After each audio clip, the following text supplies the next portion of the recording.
proposición que se le hace en la asamblea. Entonces, a esto me refiero en consubsidiario. Yo aplico el reglamento, pero si hay algo en el reglamento que es contrario al código, voy a aplicar esa parte del código sobre ese tema. Una pregunta que te la habrán hecho mucho, ¿no? El tema de los consejos de propietarios. Bueno, a ver, ¿Son obligatorios? no, te explico. El consorcio tenga 2 unidades o 500 es una persona jurídica, ¿sí? Reconocida ya por el código y por toda la legislación. Es una persona jurídica, pero es una persona jurídica de carácter privado que tiene una peculiaridad. No tiene como finalidad la obtención del lucro. En un consorcio vos pagás expensas, pero para mantener ese bien. La expenses tiene la naturaleza de la expensa es que es un recupero de gastos, ¿sí? Entonces, teniendo en cuenta que el consorcio es una persona jurídica, tenemos que saber que tiene 3 órganos. Un órgano es la asamblea, que es el órgano de toma de decisiones. Otro órgano es el administrador, que es el mandatario. No es un empleado del administrador, es un mandatario y es el representante legal del consorcio. Y el tercer órgano, que es el único que no es obligatorio que esté constituido, es el Consejo de Propietarios. Antes se llamaba Consejo de Administración, a partir del 1 de agosto del 2015 se llama Consejo de Propietarios y está regulado en el artículo 2064 del Código Civil y Comercial. En ese artículo te va explicando cuáles son las facultades que tiene, pero lo más interesante es que este artículo empieza diciendo, la Asamblea puede elegir un consejo de propietarios que tendrán las siguientes atribuciones. Pero fíjate que no dice debe, no dice la Asamblea debe.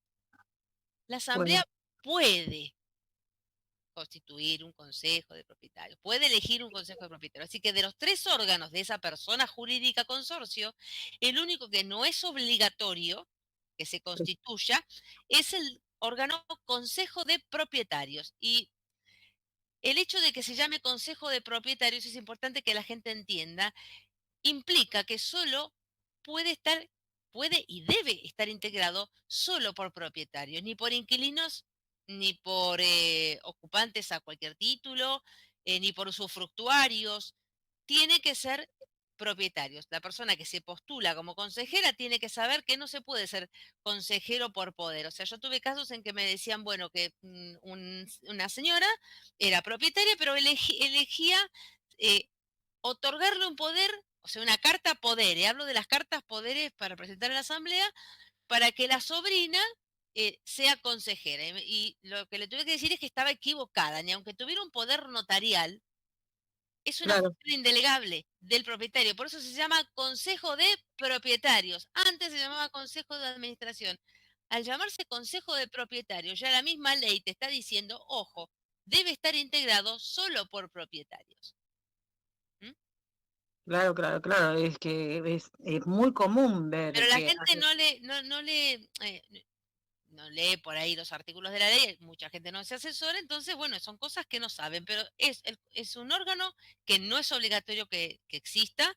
Los que participan en el consejo eh, tienen que saber que es un órgano que se desempeña ad honorem, ¿sí? sí, No es obligatorio, pero bueno, tiene sus facultades, que están taxativamente enumeradas en el artículo 2064. Deben ser elegidos por asamblea y es recomendable, aunque no es obligatorio ni figura en ningún lado, pero sí yo recomiendo cuando tengo clientes que son consejeros que ellos lleven un libro con sus reuniones y con las conclusiones que van sacando por ejemplo, el control económico y financiero y muchas cosas que van haciendo porque están facultados y tienen la obligación de hacerlo. pues son una especie de intermediarios entre Bueno, el no, administrador. mira, si vos lees el artículo 2064, en ningún punto dice que es un intermediario. El Consejo de Propietarios tiene varias facultades que están taxativamente enumeradas en ese artículo 2064.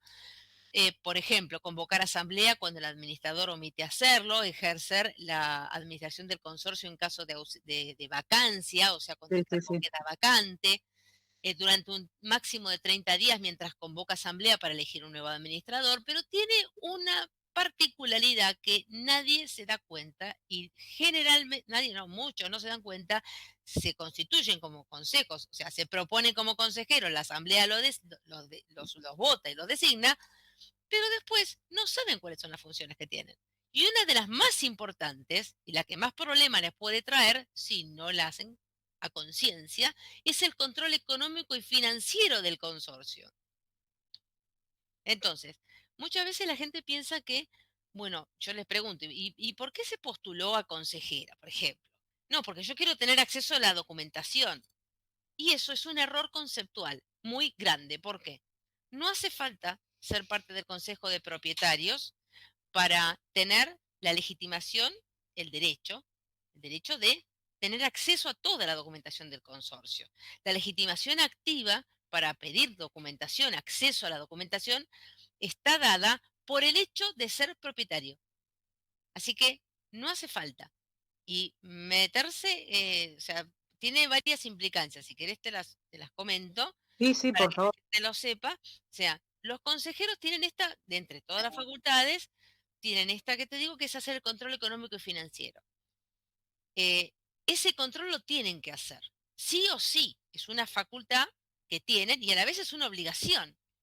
Entonces, tienen que hacer ese control económico y financiero y lo recomendable, lo que debería pasar es que cuando se hace la asamblea anual ordinaria, donde el administrador presenta su rendición de cuentas, ya no se les dice balance, todavía hay un montón de administradores que dicen balance, esto es una invención de los reglamentos antiguos.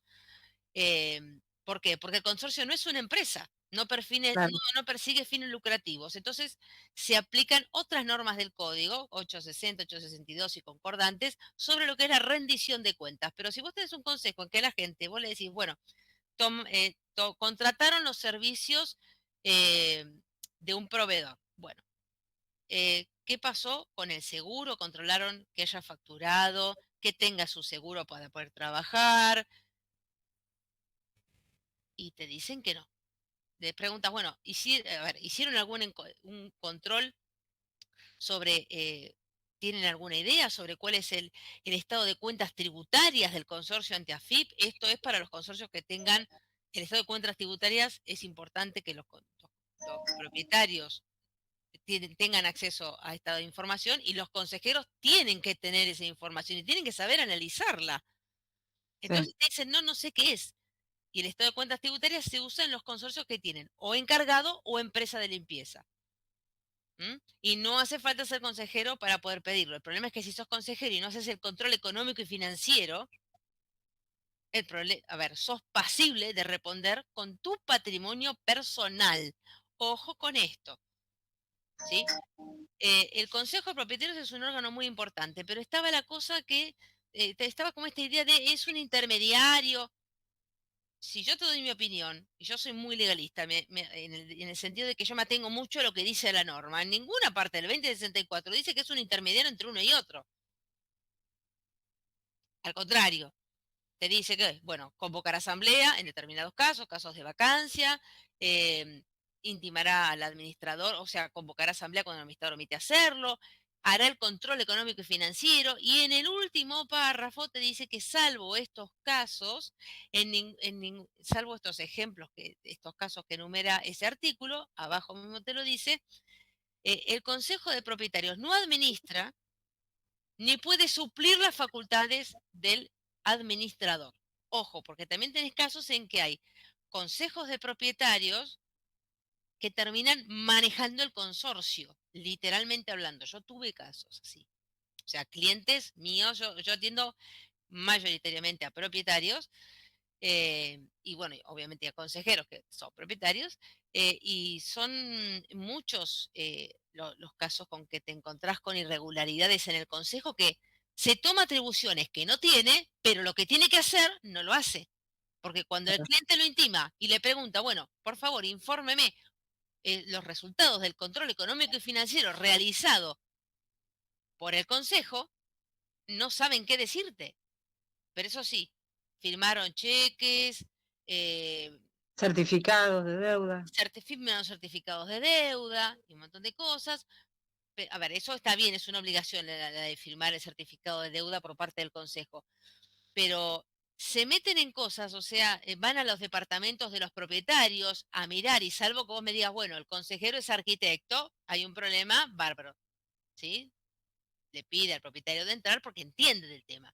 Pero yo he tenido casos en que me dijo, y le mostré al consejo de propietarios, ¿hay algún arquitecto? Le pregunté, maestro mayor de obras, o sea, alguien que entienda sobre Claro, infraestructura y obras en el consejo. No, hay un señor que tiene un comercio, una señora que es docente. Entonces, para estar en el consejo de propietarios, yo tuve casos en que tenía consejos en que uno era, había un miembro que era contador, otro era abogado, otro era arquitecto. Entonces, claro, podían hacer el control económico y financiero, podían también revisar, a ver, bueno, el administrador quiere contratar a fulano de tal, vamos a ver trabajos que hizo, vamos a preguntarle, en el caso del arquitecto le preguntaba qué quiere hacer, de qué manera, qué materiales quiere usar. ¿Por qué? Porque al ser arquitecto es personal idóneo, es claro. el personal idóneo para decidir sobre los problemas de infraestructura que tenga un consorcio.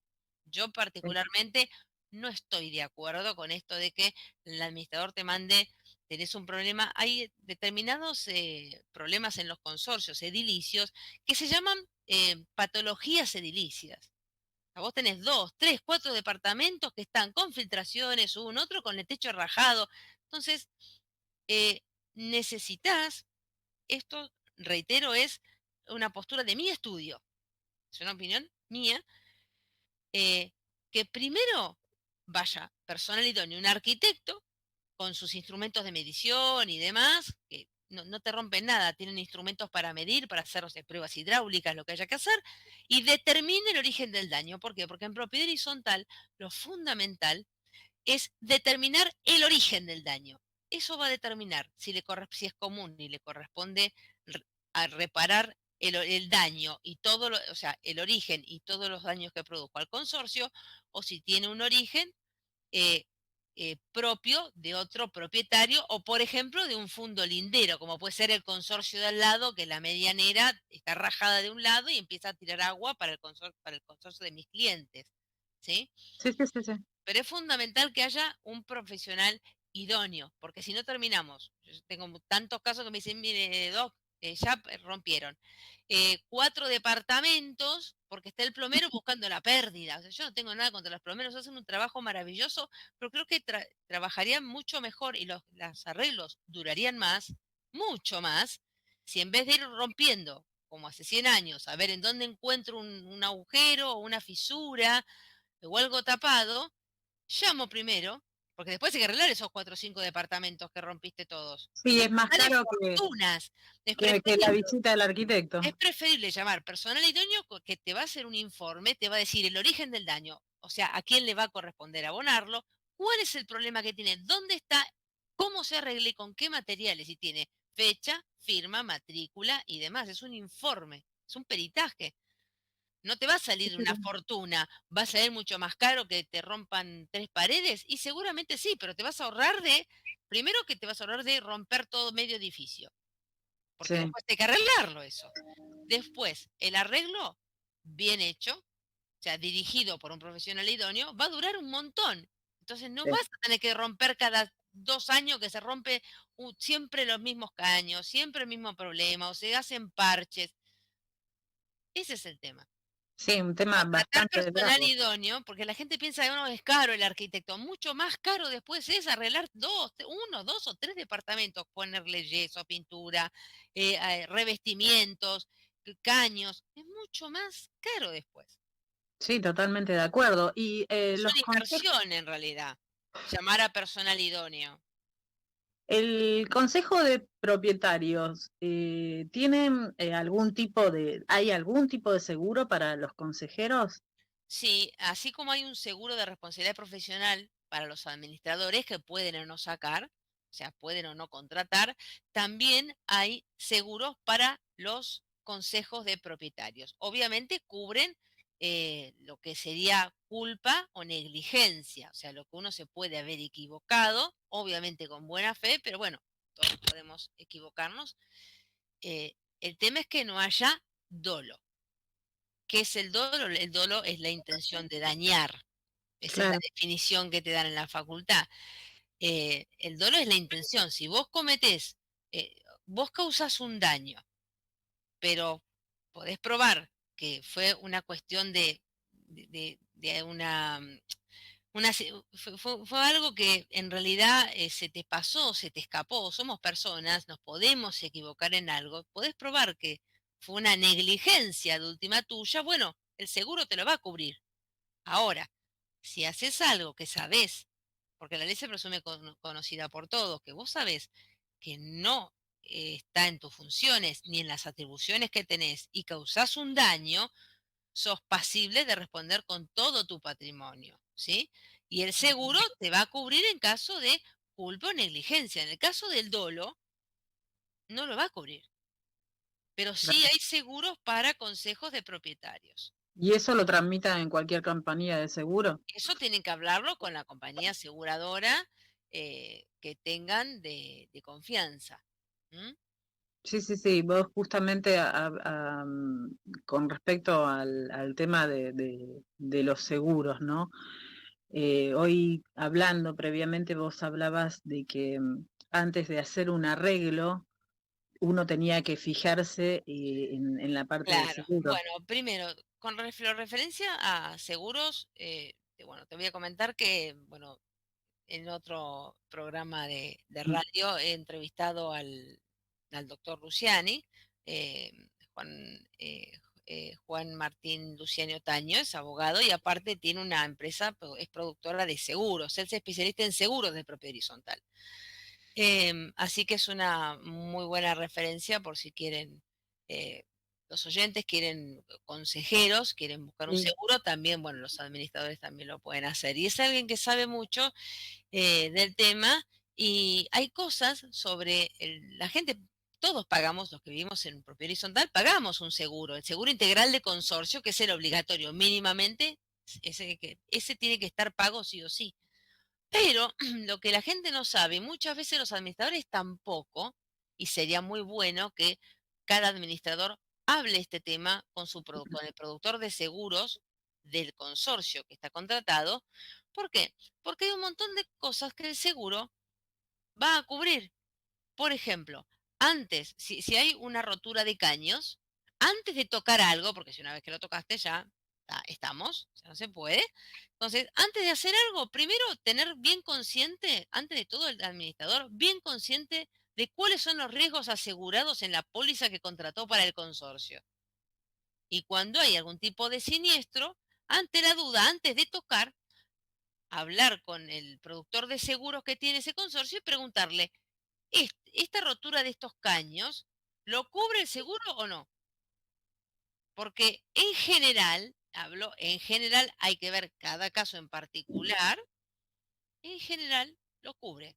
El seguro lo cubre, así como cubre, por ejemplo, los vidrios en los pasillos, si se rajan y hay que cambiarlos, bueno, los espejos, las cosas que haya que cambiar por algún siniestro. Bueno, primero hay que averiguar, el administrador debería averiguar primero con el productor de seguros y que le informe bien. Y aparte de tener bien entendida la póliza que se contrata con el consorcio. Y la gente también saber a qué se Sí, refiere. no, yo ¿Qué no, estoy la pagando? verdad, Cuando veo en la liquidación, seguro integral de consorcio, compañía tal. ¿Qué estoy pagando? ¿Qué me cubre?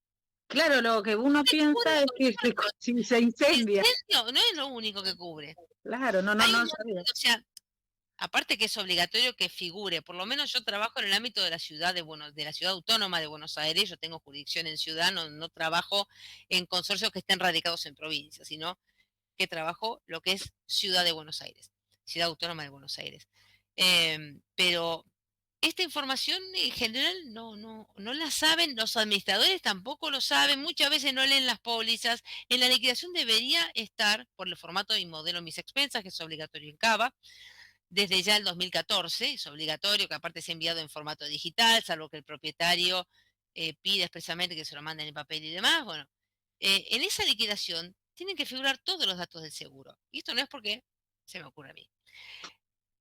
Esto es porque figura dentro de las obligaciones del administrador que están. Hay una ley que rige la función del administrador en forma local en Cava, que es la ley 941 y sus modificatorias. Y aparte hay un modelo taxativo con un formato y con un contenido que se llama modelo mis expensas, tanto para liquidaciones como para recibos de consorcios de Cava. Bueno, dentro de ese formato y dentro de la ley 941 y modificatorias, la ley 941 en el artículo 10 te indica qué deben contener las liquidaciones, mínimamente qué datos tienen que contener las liquidaciones. Entonces, entre ellos están todos los datos de la póliza de seguro de ese consorcio. Claro. ¿Qué póliza, cuándo vence, qué cuotas se está pagando, cuáles son los riesgos asegurados? Toda esa información tiene que estar, el propietario tiene que saberlo. ¿Mm? Es importantísimo. Es importantísimo el seguro y no se le da por ahí no se le da la trascendencia que tiene a conocer bien si está bien asegurado el inmueble, porque puede ser que haya quedado como desfasado por demás por tema de inflación y demás, quizás hay que actualizar la póliza Ah, para aumentar el riesgo, al riesgo asegurado, o sea, para que si hay un siniestro, el dinero que cubra por el siniestro la compañía de seguros me alcance para hacer la reparación. Me claro, porque alcanzar. claro, o sea, por más que los seguros se renuevan, ¿no? Claro, pero una cosa es que se renueve, una cosa es que vos renueves la póliza y otra cosa es que vos sales con el administrador debería hablar con su productor de seguros de cada consorcio y decirle, bueno, mira, eh, esto hay que actualizarlo, quedó la suma asegurada, ¿no? Quedó como un poco baja por la inflación. Claro. ¿No habría que actualizar eso para que si llega a haber un siniestro, me alcancen? ¿Me alcance el dinero? Entonces, esas cosas la tienen que ver. Porque la verdad que ahorrar en seguro, no. Y no, Ahorrar en el seguro, no. Yo te aseguro, un mes que no se paga el seguro o donde no lo tienen, un siniestro hay. Y eso lo he visto, ya tengo más de 15 años de carrera, y de ejercicio en la profesión y de carrera, y yo lo vi muchas veces. Es como que al seguro no se le da la vital importancia que tiene. realmente. Con respecto a cuando se tienen que afrontar los gastos de reparación de las partes comunes, ¿quiénes son los que se deben tomar afrontarlo, ¿no? Mira, en todo lo que es las partes comunes, sí o sí, la reparación la tiene que hacer el consorcio. Sí o sí. ¿Qué son partes comunes? Vos tenés, por ejemplo, todas las escaleras, los pasillos, los halls de entrada, todo eso es común. Pero dentro de tu departamento, vos sos dueña del departamento que tenés. Pero también sos dueña de los revestimientos. Vos podés cambiar el revestimiento de los pisos, podés cambiarle el color por dentro de las paredes, podés cambiar el revestimiento de la cocina, del baño. Eso es tuyo. Nuestro código lo que contempla es la teoría del cubo de aire. O sea, vos sos dueña de ese cubo de aire. Pero ¿qué pasa? Por bajo tus pisos, vos tenés cañerías de gas, de agua fría, caliente, bueno, en las paredes cañerías de gas también. Entonces, eh, esas cañerías, diga lo que diga tu reglamento, y ahora te voy a decir el por qué. Viste que yo te comenté antes que el reglamento se aplica en forma subsidiaria, perdón, el Código Civil y Comercial se aplica en forma subsidiaria, ¿sí? Sí. Entonces, sí o sí hay determinados artículos del Código Civil y Comercial que terminaron modificando a todos los reglamentos. Entonces, establece en el artículo 2041, que es donde habla de las partes necesariamente comunes, o sea, acá no hay duda, son necesariamente comunes y no hay forma de verlas de otro punto de vista. En ese artículo, en el inciso F, te dice que son partes necesariamente comunes todas las cañerías que conducen fluidos y o electricidad en toda su extensión hasta el ingreso en la unidad funcional. Ujú. ¿Dónde es el ingreso en la unidad funcional del caño de agua en la llave de paso? Del gas en la llave de gas. De la luz en la cajita que suele estar en la cocina, donde está la llave térmica y demás del departamento. ¿Qué quiere decir eso? Que de la llave de agua y de la llave de gas hacia adentro hacia adentro digamos, de la pared, porque están embutidos, todo eso va a ser común. Todo eso va a ser común. Entonces, eh, hay que tener en cuenta que este artículo modificó todos los reglamentos. ¿Qué quiere decir común? Que lo va a tener que pagar el consorcio. El propietario no puede tocar cosas comunes. ¿Está? O sea, el caño de agua que a mí me llega hasta la cocina. Sí, bueno, vos Eso, tenés una llave de paso. sí, De la llave de paso para adentro, sí, por todas las vueltas que dentro de tu sí, departamento, es común. Y si se rompe, lo tiene que reparar el consorcio. Porque si lo reparás vos, sin decir nada, cambiás un tramo, que esto es algo que hace mucha gente, y no avisás nada al consorcio ni nada, porque bueno, puede haber otras situaciones en que expresamente te pidan que lleves un proveedor y se hace cargo el consorcio y se decida por asamblea, eso es otro tema. bueno, Pero bueno, el propietario no puede tocar cosas comunes. ¿Por qué? Porque si no después se va, vos cambiás un tramo de tu caño, pero hay un problema en el departamento de abajo, el de al lado, y van a ir a tocarte la puerta a vos y te van a decir, bueno, vos tocaste partes comunes, ahora yo tengo una pérdida y yo tengo otra, entonces me arreglas todo. Ojo con eso. No se tocan las partes comunes. Se le pide al administrador, yo recomiendo siempre por correo electrónico, a mí los chats de WhatsApp y tener, creo que es uno de los mayores problemas que tenemos en los consorcios y como sociedad, es un problema de comunicación. sí, A mí me parece, yo siempre creo que es más conveniente, porque yo tengo clientes que me dicen, no, le mandó algo por mail, no, hablé por teléfono con él, con el administrador y con la secretaria, después le mandé un WhatsApp a él, después mandé un WhatsApp al grupo de vecinos y termina sin saber de dónde sacar toda la información. Entonces, unifiquemos, como consejo, unificar la vía de comunicación con el administrador sí o sí, mínimamente por correo electrónico. Así uno tiene la constancia de que tal fecha envió el reclamo. En el correo electrónico te figura desde qué correo se emitió, a qué hora y qué decía. claro. Entonces, eh, ¿quieren tener el grupo de WhatsApp? Perfecto, pero ahí no se toma decisiones. Legalmente no es para tomar decisiones. Y si uno tiene que notificar algo, informarle algo al administrador, el mail el mail lo debería, lo que yo aconsejo, lo más aconsejable que se lo haga el propietario y se lo dirija directamente al administrador.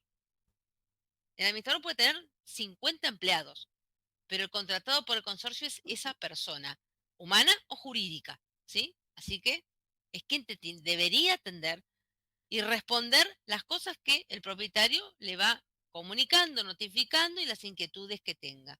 Pero siempre yo aconsejo por correo electrónico. ¿Mm?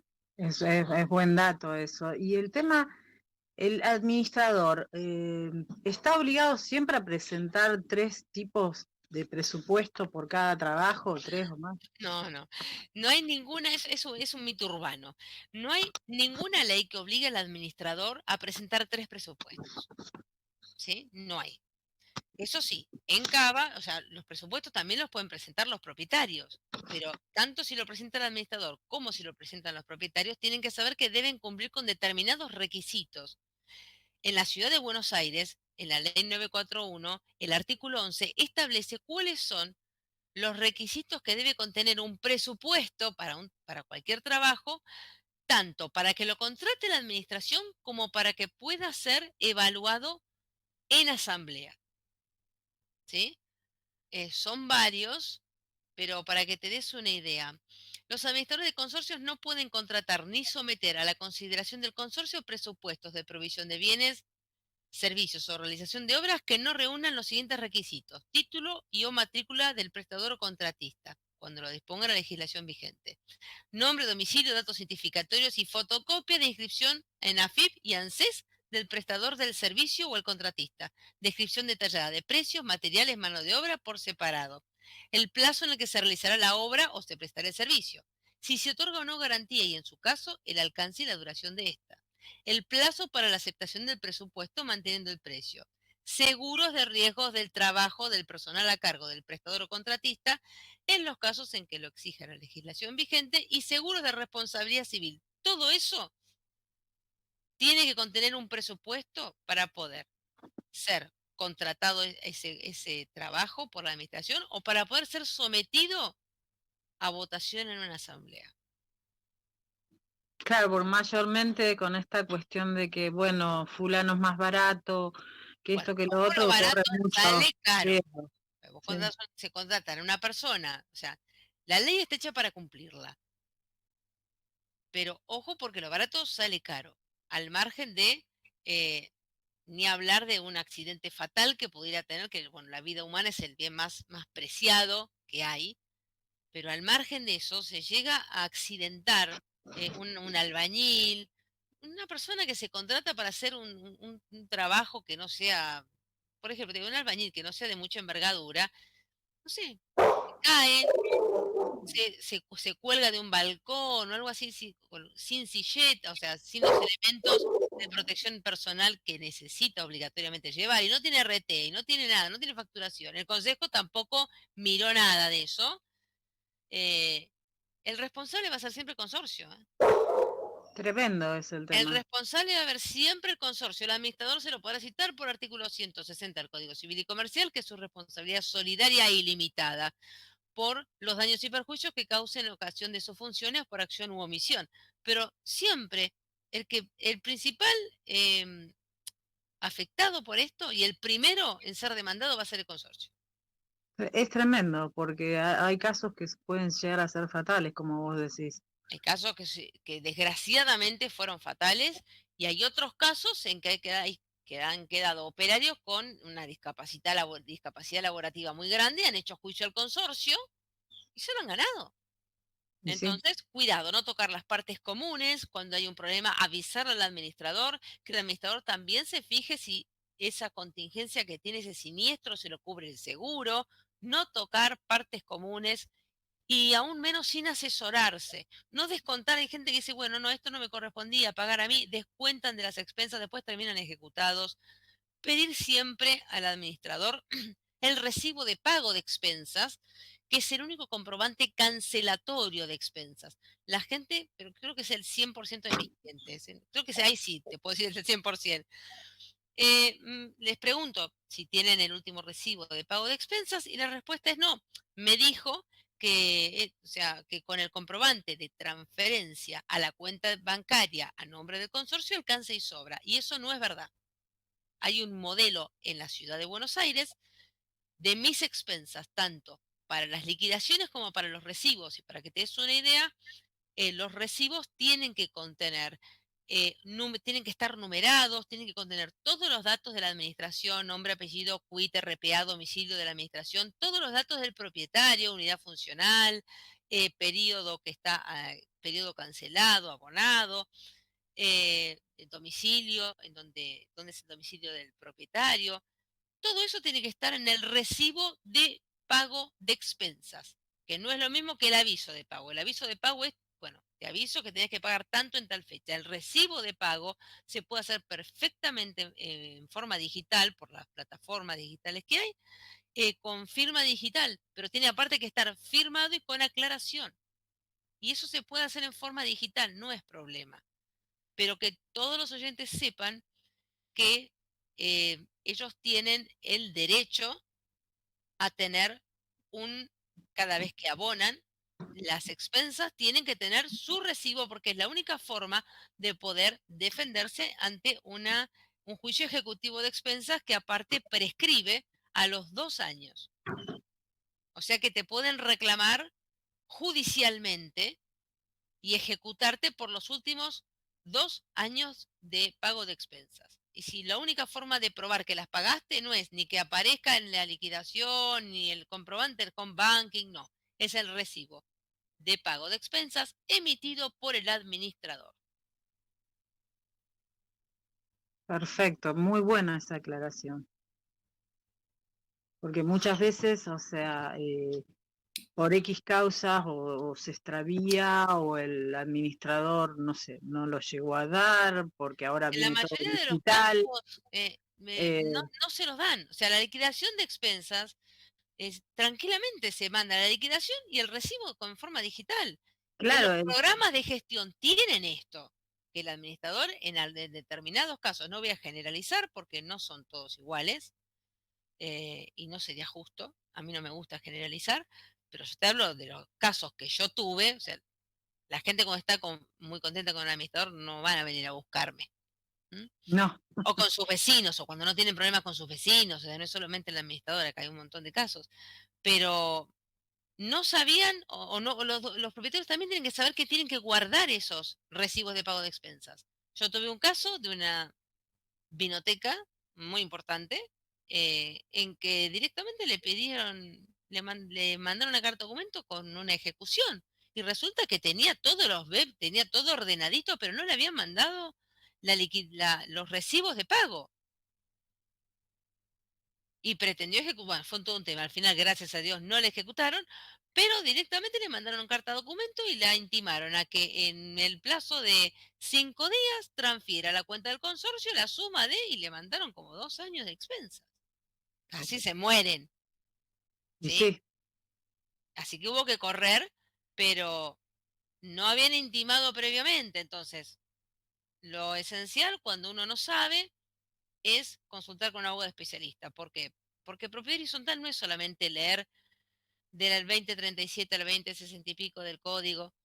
No, no es, si fuera tan fácil ser abogado especialista en propiedad horizontal, estaríamos llenos. Y somos muy pocos los que hacemos esta especialidad. Entonces, primero asesorarse, porque en propiedad horizontal se aplica el reglamento, el código en forma subsidiaria, se aplican las leyes locales de cada, de cada ciudad, ¿sí? En las que hay leyes locales también se aplican. En el caso de la Ciudad Autónoma de Buenos Aires, como la relación entre los propietarios y el administrador es tomada como una relación de consumo, tenés eh, bajo la égida, tenés la relación del propietario y el inquilino con el administrador bajo la égida de defensa y protección al consumidor, porque es considerada una relación de consumo. Ahora, hay otras jurisdicciones que tienen otras normativas locales y la biblioteca está dividida entre quien lo ven como una relación de consumo y doctrinarios que no lo ven de esa forma. Así que bueno, eso es una discusión que todavía ahí en que ciernes. sigue vigente, sí, sigue vigente. Hablando de inquilinos, ¿el inquilino puede denunciar al administrador o Sí, tiene que recurrir a sí o sí al propietario para que lo haga? no, a ver, el inquilino, por lo menos en la ciudad autónoma de Buenos Aires, porque bueno, salió ahora el registro en provincia y demás, por determinados lugares que recién se está empezando a instrumentar, pero yo te voy a decir lo que es. En la ciudad autónoma de Buenos Aires está legitimado tanto el propietario como el inquilino. ¿Por qué? Porque lo considera el gobierno de la ciudad como parte de una relación de consumo, tanto al inquilino como al propietario en relación a su relación con el propietario. Ahora, a nivel nacional, rige el Código Civil y Comercial. El locatario no tiene relación jurídica con el consorcio. Habita un inmueble en virtud de un contrato que hizo con otra persona que sí tiene relación jurídica con el consorcio y que es el propietario y que es el responsable de todo y es a nombre de quien salen los recibos de pago de expensas y es al que van a intimar. Si tuvieran que mandar una carta documento a la administración, la va a hacer a nombre del propietario, ¿sí? Sí, Entonces, bueno, denuncias pueden hacer, pero ojo, porque una cosa es la denuncia en sede administrativa en Ciudad Autónoma de Buenos Aires, la denuncia en el gobierno de la ciudad, es en sede administrativa, se llama así, y otra cosa es el juicio, lo que es la vía civil ordinaria. Igualmente, bueno, hay que ver cada caso y especialmente cuando hay alquileres eh, por ejemplo, cadenas de, no sé, de una cadena de supermercado o cadenas de panaderías o un restaurante que sí, funciona en sí. un local y hay que ver el daño que causó, pero tienen que saber, sería interesante que los oyentes recuerden que a nivel nacional el locatario no tiene relación jurídica con el consorcio. Por eso el administrador liquida para los propietarios. Después, Claro. si hay un problema, que si esto lo tomaste como ordinario y era un gasto extraordinario y demás, eso lo va a tener que resolver, en principio, el locatario con el locador, que es el dueño. ¿Mm? Ahora, el ¿Por qué? inquilino, Porque el consorcio es ajeno a la relación locativa que tengan. El consorcio, la persona jurídica consorcio, es ajena a la relación jurídica que tengan. ahora el inquilino le corresponde pagarle la expensa, más allá de que le corresponde la expensa común sí o sí, pero se la tiene que pagar directamente al administrador, o porque yo conozco casos donde se la paga conozco un caso especialmente donde se la paga al dueño y el dueño no está pagando las expensas. Bueno, si el dueño no paga, le van a ejecutar al dueño esa deuda. Sí o sí se la van a ejecutar al dueño.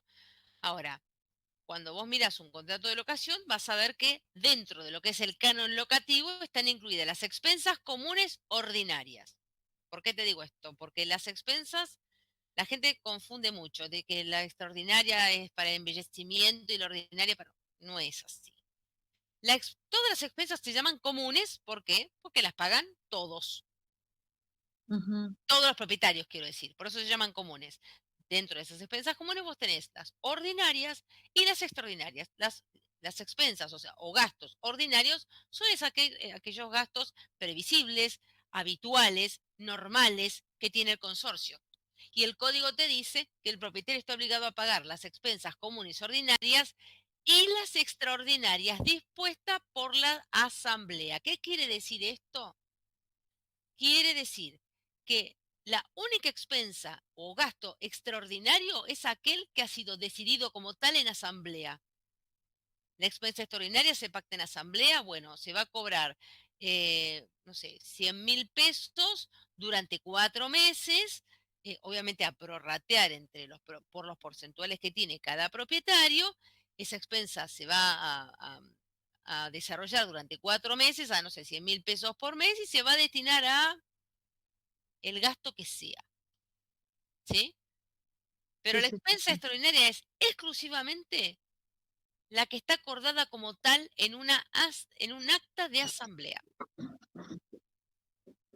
Ok, ¿qué puede hacer un propietario si el reclamo por daños en la unidad funcional no es atendido o no tiene respuesta por parte de la De la administración, ¿no? administración. Bueno, lo primero es que se asesore con un abogado especializado en propiedad horizontal, ¿sí? Es lo principal. Al margen de esto, lo que tiene que hacer es, eh, bueno, primero mandarle un mail notificándolo de lo que está sucediendo. Si no tiene respuesta, bueno, va a tener que asesorarse con un abogado, plantear la estrategia a seguir para hacer el efectivo reclamo de lo que hay que reparar. Primero, acordate que hay que mirar cuál es el origen del daño. Entonces, si el origen del daño está en una parte común, el consorcio es el que se tiene que hacer cargo.